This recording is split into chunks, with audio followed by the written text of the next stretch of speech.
2 weeks ago on Oklahoma Gardening, Ray planted some peas out in the garden. In fact, several varieties of peas, and he mentioned that there's nothing quite like having peas and new potatoes to eat for a spring meal. Right now, it is time to get potatoes planted in the garden. And the first thing I've done is dig up my soil, work it real deeply.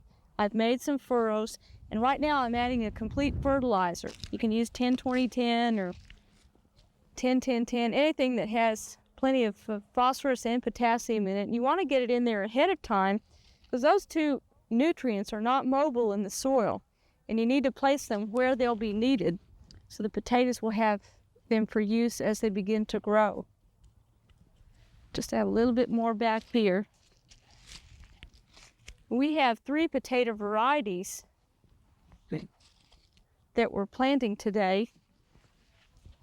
And while I work this fertilizer in, I'll show them to you back here. We have Red Pontiac, which is a red potato for boiling. We also have Irish Cobbler, which is a white potato that'd be really good for making mashed potatoes. And then we have Kennebec, which is a potato you might want to plant if you want potatoes for baking.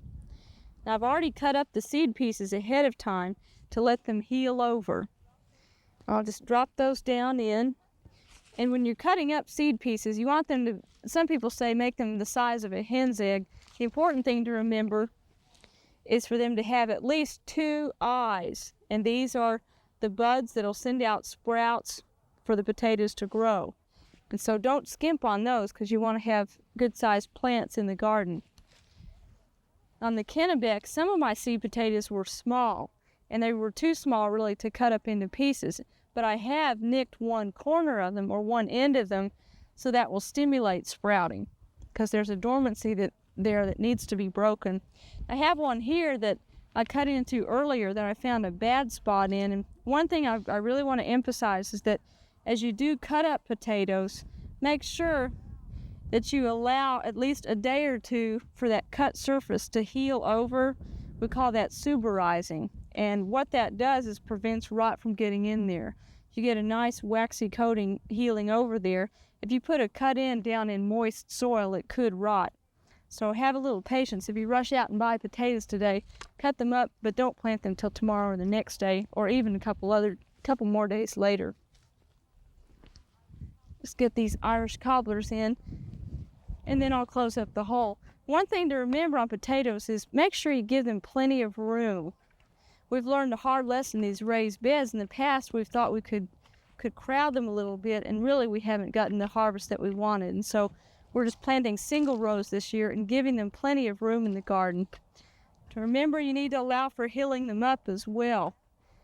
And as they grow, make sure that you hill the soil up over the roots, because as those tubers grow and swell, you want to keep those out of sun exposure so they won't turn green come harvest time.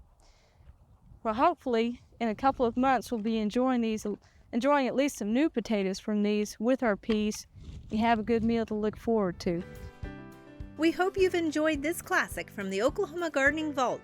Remember, even though these tips and techniques are timeless, there's always something new to learn in the world of gardening.